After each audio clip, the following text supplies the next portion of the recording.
Come in. Ah, there you are, Mr. Bartell. Good evening, Doctor. Oh, no, don't get up. You look much too comfortable.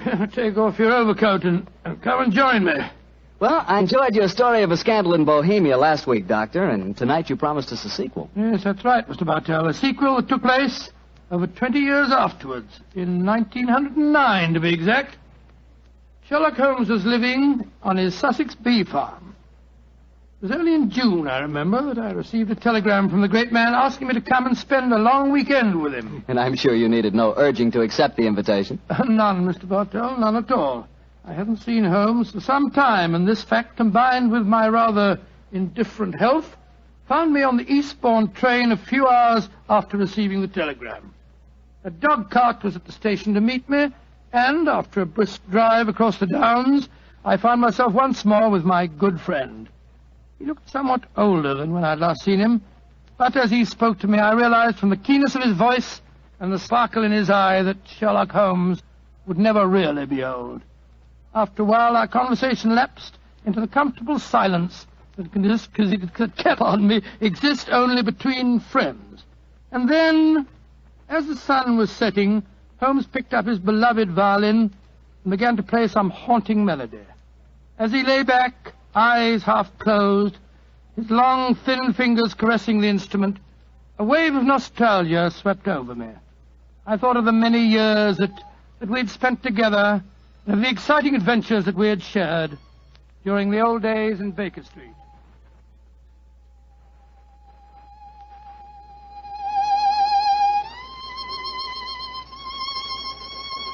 Beautiful. Quite beautiful. Thank you, Watson. You look uncommonly wistful, dear chap. You thinking of the old days? Yes, Holmes. I was. So was I. Oh, well. Those were exciting times, but it's comforting to think that now we will not be disturbed by a jangling doorbell, followed shortly by some poor devil in trouble. Nowadays, my greatest excitements are connected with the segregation of the queen bee and the nighttime proclivities of Charles Augustus, my tomcat. I still find it hard to think of you in retirement, Holmes. Do you ever consider returning to active practice? Oh, I consider it occasionally, and then reject the idea. And I should work only up to the peak of his ability. I'm past mine. Nonsense, Holmes. You're just alert as ever you were. Mentally, perhaps, but not physically. Would you consider handling a small problem in England? Oh, if it's a personal problem that affects you, my dear chap, you know I'll do anything I can. Well, it's not exactly my problem, Holmes, but there was a charming young girl on the train. We got into conversation and... You don't age it in a real chap. You're just as susceptible as ever. No, Holmes, let me finish. She said that you knew her mother quite well. Her mother? Come in. Oh, yes, Devers, what is it? I'm sorry to disturb you, Mr. Holmes. Your man said I might come in. My master, Mr. Lytton Stanley, instructed me to deliver this note. Oh, thank you. He also instructed me to wait for a reply. What confounded impudence. You tell your master that there's no answer to this letter. But he told me I must get a reply, sir. You may tell Mr. Lytton Stanley that I will instruct my solicitors to reply to his message in due course. But, sir... That's all, Devers. You may go. Very good, sir. Oh, what did the note say, Holmes? Read it for yourself.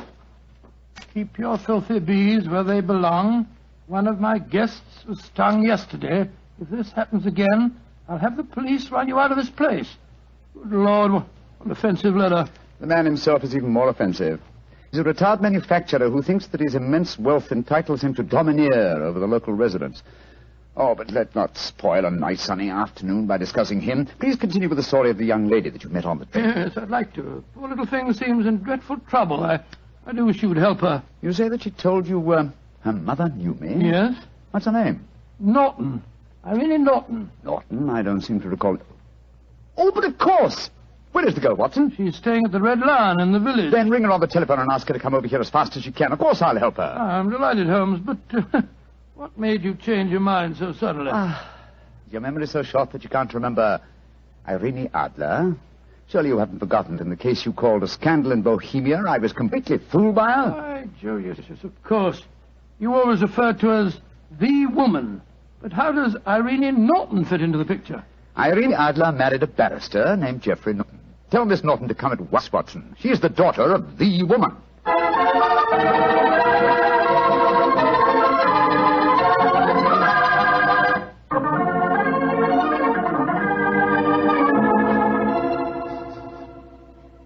Holmes, I've heard so much about you from Mother. She says you're the cleverest man in England. Your mother flatters me, my dear child. She herself was much more clever than I. In fact, yes. Did she ever tell you about the circumstances under which we met? No, Mr. Holmes, though she did tell me that you were a witness when she and my father were married. Very true, my dear, very true. Though the occasion was a little, well, shall we say unusual? Look here. This golden sovereign I wear on my watch chain is a memento of that day. I also have a charming photograph of your mother. You must have known her quite well. How about telling Mr. Holmes about your troubles, my dear? Yes. Reminiscences are charming, but they can wait until we've dealt with your problems. Mr. Holmes, I'm being blackmailed. Oh, I'm sorry to hear it. By whom? By a neighbor of yours, Mr. Lytton Stanley. Do you know him? Oh, yes, indeed I As a do. matter of fact, Mr. Holmes received a most offensive note from the gentleman less than an hour ago. What hold does Mr. Stanley have over you, my dear? He has some letters, some rather indiscreet letters of mine that I wrote to a friend of his last year. How did he obtain these letters, Miss He Norton? must have stolen them. I don't know how, but when I was staying at his house a few weeks ago, he told me that he had them and asked £5,000 for their return. Gracious me. And why should he consider your letters, even indiscreet letters, worth so large a sum? I'm engaged to be married to Lord Weston's son. That awful man, Lytton Stanley, knows that if my fiancé saw the letters, the marriage would never take place. They must be extremely compromising. They aren't, really. But I was much younger when I wrote them. In fact, I was only 17, and I'm afraid they could easily be misconstrued. Have you told your mother? Oh, no, she'd never understand. She might surprise you on that score, I think. How about your father? Daddy's a barrister. You can imagine how straight-laced he'd be about the whole thing. That's why I came to you, Mr. Holmes. Oh, I see. You feel that I am not so, well, shall we say, straight-laced? Of course you aren't. Mother's told me about you, and in any case, I've read Dr. Watson's stories. Watson, my dear fellow, your stories will land me in serious trouble one of these days. What are you suggesting Mr. Holmes can do for you, Miss Norton? Get the letters back for me. But how? Steal them, of course. Well, my dear, I hardly think you... No, my dear Watson, don't be shocked. Miss Norton is a forthright girl, like her mother before her. It's most refreshing. Mr. Holmes, you can't say you won't help me. No, I don't think that I can say it.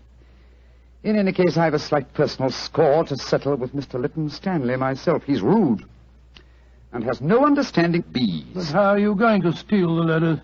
That problem requires a little thought, old chap. I can tell you how to do it, Mr. Holmes. Oh, really? This is delightful, my dear. You've explained the problem and also the way of solving it. How easy a detective's work might be if all clients were equally helpful. Tell me, what is your plan? Tomorrow is a servant's half-day off at Mr. Lytton Stanley's. He'll be alone there during the afternoon. How do you know that fact? My maid was keeping company, as they say, with Devers, the butler, when I was staying there a few weeks ago. She found out everything from him.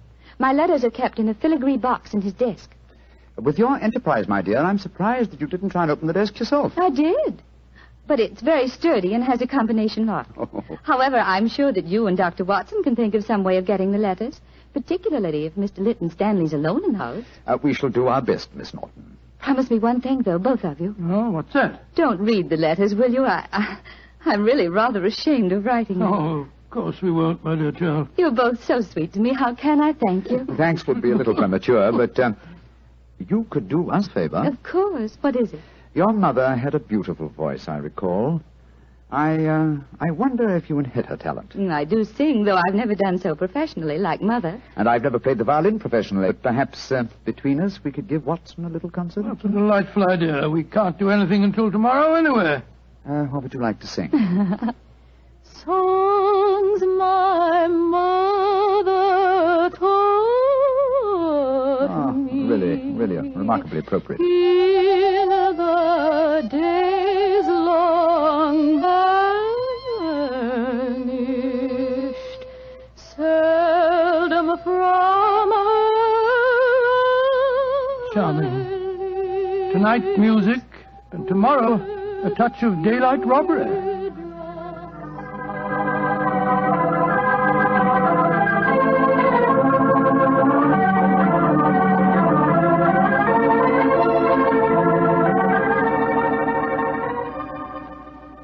Dear old Watson, your disguise is really excellent. Oh, I must confess I'm a little apprehensive. Hi, old chap. There's no need to be, I assure you. You, as Dr. Hamish, and I, as the Reverend Albee, are calling on Mr. Stanley ostensibly in search of a contribution for my charity hospital that you are in charge of.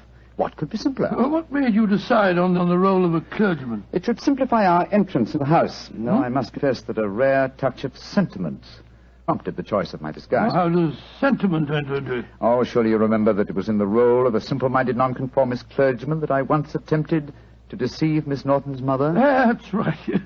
I'd forgotten. That woman really fascinates you, doesn't She does, old chap.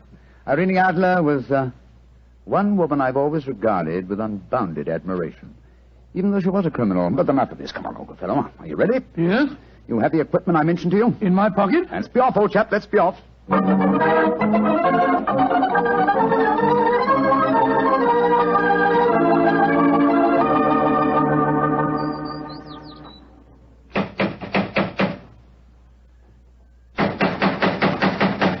If he's home, why the devil doesn't he answer the door? Come, my dear Reverend Appleby. For a parson, your language is hardly appropriate. I'm sorry, Dr. Hamish. Shh. Here comes someone. Yes, Miss Lytton Stanley? that's my name. Mine is Appleby, and this is my friend, Dr. Hamish. I'm proud to meet you, sir. I've heard a great deal about you. What can I do for you? If we could come in for a moment, I'll explain our mission. Very well. Come into the study. We are raising a subscription list for a charity hospital at Paddlewaite, just across the downs. You're a prominent resident here, and we thought that you'd like to donate a few guineas. I'm really not very interested. I've given as much to charity this year as I can afford. Well, it's a fine cause, sir. I'm giving my medical services 3 days a week, and the Reverend Appleby is donating his services too. Who else has contributed to this fund? All your neighbours, sir. We just came from the bee farm over the downs. The owner, Mr. Holmes, gave us a cheque for 5 guineas. Holmes gave you 5 guineas, did he? Aye, a very nice gentleman, Mr. Holmes. We're proposing to name a ward in the hospital after him. Is this list of subscribers going to be published in the paper? Oh, yes, Mr. Lytton Stanley. I'll give you 10 guines. 10 guineas. thank That's you, sir. very kind of you, sir, I'm sure. I'll get my checkbook. It's in this desk. Quick, Watson. The chloroform. Right. Now, who do I make this check payable to? Order. Hold him still, Holmes. Hold him still.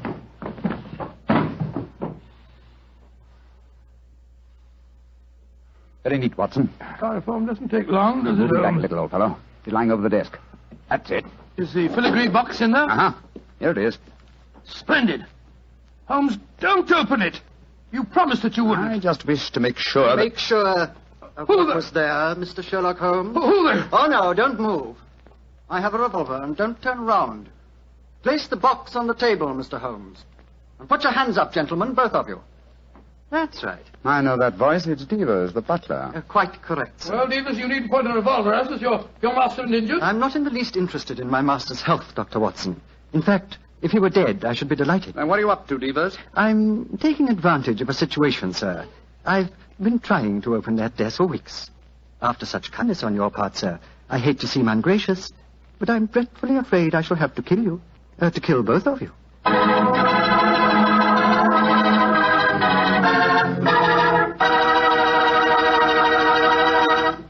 Dr. Watson's story will continue in just a second, so I'm just going to remind you that good food always tastes better when served with good wine. And if you like a red wine, say with steak or meat of any kind, you'll love Petri California Burgundy. If you'd rather have a white wine, say with chicken or fish, then by all means get Petri California Sauterne. Oh, and look, if opinion is divided in your family, if some of you like a red wine and some like white, the answer is obvious. Don't buy one, buy two. Remember that, huh? Don't buy one, buy two. But do buy Petri. Then you know it's good. Well, Doctor, that was a fine place to break off your story with the butler pointing a gun at your backs and you and Sherlock Holmes with your hands above your heads. What happened next? I know at least you didn't get killed, or you wouldn't be sitting here in California tonight telling me the story. Elementary, my dear Mr. Bartell, but supposing I take you back in the story to the point where I left off. Well, all right then. Take me back, Doctor. Take me back. Very well. We stood there, Holmes and I, our hands above our heads. As Devers said... I can't tell you how grateful I am that you opened the desk for me. After such kindness on your part, sir, I hate to seem ungracious, but I'm dreadfully afraid I'm going to have to kill you both. Devers, I dislike to appear stupid at such a melodramatic moment, but why is it necessary to kill us? For months, I have been waiting for an opportunity to steal the Kitmanjar emerald, and now you have done it for me, sir, and presented me with a perfect alibi. Kitmanjar Emerald? Oh, come now, Miss Holmes. You know the treasures in this house as well as I do. Apart from the emerald, there's a superb Cellini that would fetch a fine price in the right market. We aren't here after any valuables, my good man. Please don't call me your good man, Dr. Watson. It's patronizing and untrue. In any case, sir, whether you were here after the valuables or not makes no difference. I've caught you both red-handed. You're completely in my power, gentlemen. You're going to steal the treasures, I suppose, and then pretend that we were responsible. Exactly, sir. I shall kill you both, secrete what objects appeal to me, and when my master regains consciousness, I shall explain that I found 3 men burgling the house, that I killed 2 of them, while the third got away with the loot. Who will be able to doubt my word? To be regarded as a hero. I might even have my salary raised. Watson, I'm afraid this is the end, old chap. What a sordid way to die. Shot in the back like a coward. Devers, at least do us the courtesy of allowing us to face the firing squad, will you? Very well, gentlemen. Turn round. But don't try any tricks. One last request. What is it, sir? I'm beaten, and I admit it. I'm getting old, but in my heyday I've crossed swords with some of the greatest criminals in Europe. My life has been attempted many times, but I've always escaped. If this is to be my swan song, at least give me the privilege of shaking the hand of a man who has at last bested me. Well, sir, I feel that I'm stepping a little out of my station, but I suppose the situation is unusual. I hope you don't object to the left hand, sir. I'll keep the revolver in my right. Very well, Devers. There you are. Goodbye, Mr. Sherlock Holmes. Goodbye, Devers, and my congratulations for... My congratulations for being a fool. Well done, Holmes. Maybe getting old, Watson, but I've not lost my skill at that, too. He went over your shoulder in a flash. Fortunately, the bullet went How wide. is he, Watson? Struck the desk as he fell. Yes, he gashed his head. It's not serious. He'll be unconscious for a while. Good, but I think we'll take the precaution of closing this desk drawer. I don't want him to be exposed to further temptation when he comes to. There we are. Well, shouldn't we get into touch with the police, Holmes? Police? Great Scott, my old fellow. After all, we're burglars and we're in disguise. 2 facts that would be hard to explain satisfactorily. No, we must back to the bee farm as soon as possible. Yes, I suppose you're right. Miss Norton will be waiting for us there, and we'll tell her what happened. Poor girl, I'm afraid she's in for something of a shock.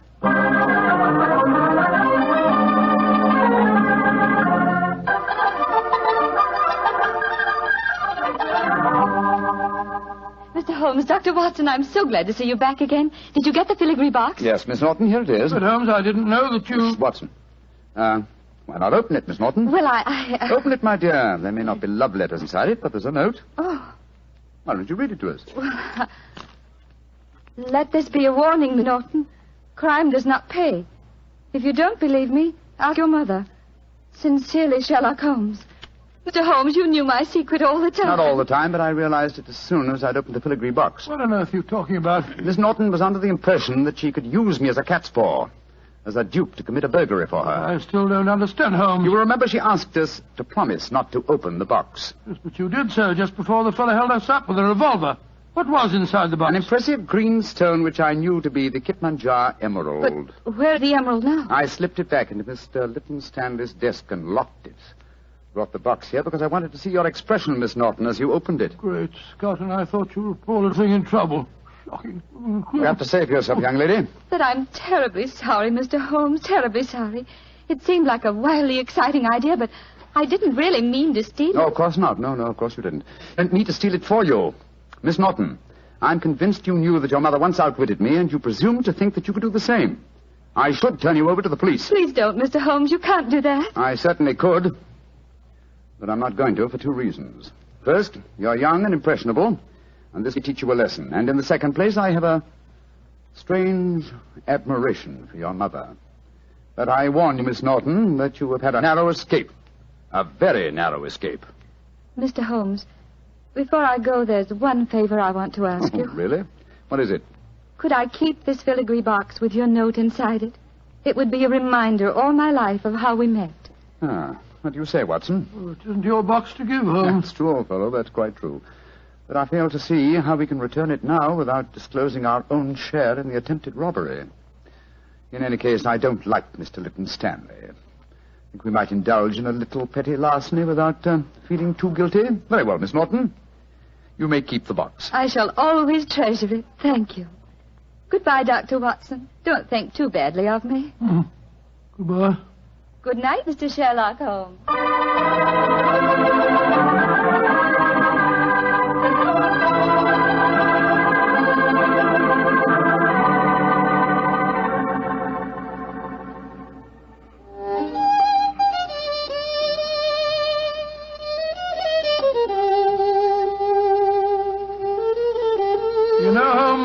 must say you were surprisingly lenient with that girl. Do you suppose her mother put her up to the whole thing?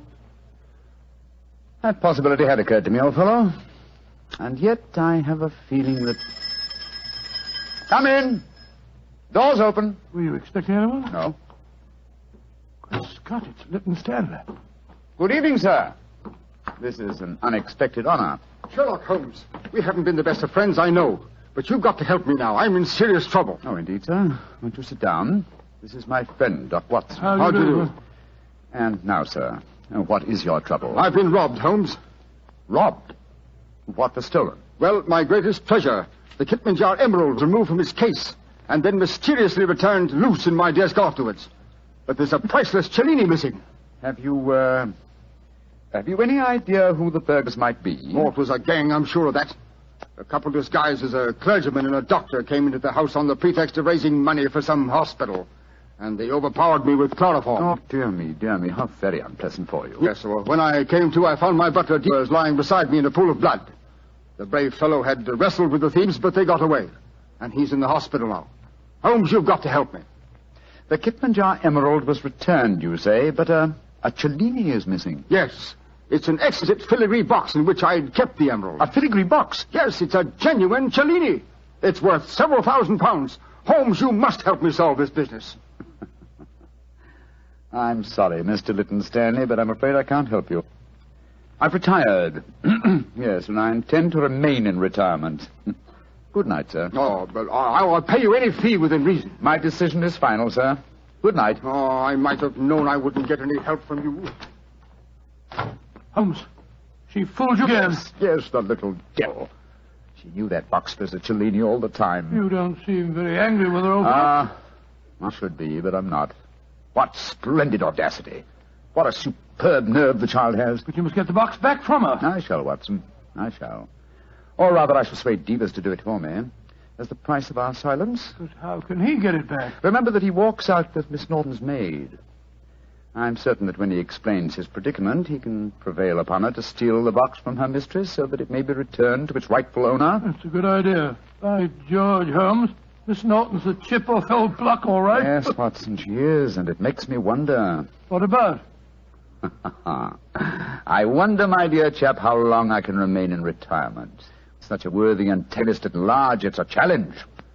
It's an irresistible challenge.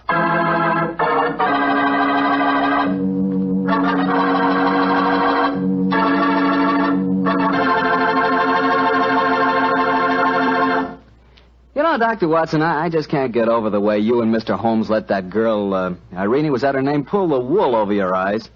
Why, she really twisted you around her little finger. Well, Mr. Bartell, I don't like to make extremely positive statements, but I'm sure that if you were in my shoes, Irene would not only have twisted you round her little finger, but she'd have had you rolling about in hoops and standing on your head.